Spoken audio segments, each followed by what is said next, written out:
ક્ષિતિજની પેલે પારની દુનિયા વિશે મને હંમેશા પ્રશ્નો થયા કરે. ત્યાં જવા માટે કોઈ વાહન વ્યવહાર નથી, પણ તારા વિચારો લઈ જાય છે મને એ દુનિયામાં.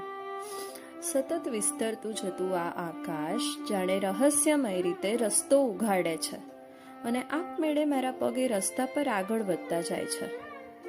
પણ થોડા અંતર પછી વાસ્તવિકતા જ્યારે ઘેરી વળે છે ત્યારે આ પગ અટકી જાય છે.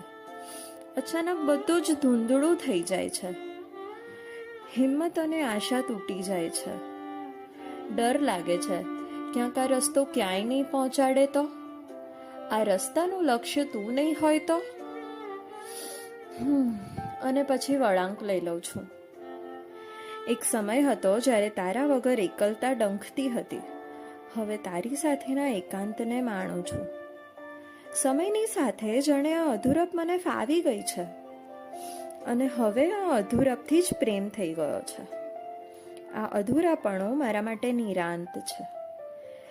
આ અધૂરપ મારી અંદર સળવળતી એ આશાને જીવંત રાખે છે કે ક્યાંક આવી જ રીતે થાકીને પાછા ફરતી વખતે કોઈ વળાંકે તને મળવાનું થશે. ભલે ઘડી બે ઘડી માટે જ, પણ એક ક્ષણ, અને ત્યાર પછીની સફર એ કોઈ લક્ષ્ય પર પહોંચવા કરતાં વધારે સંતોષકારક હશે.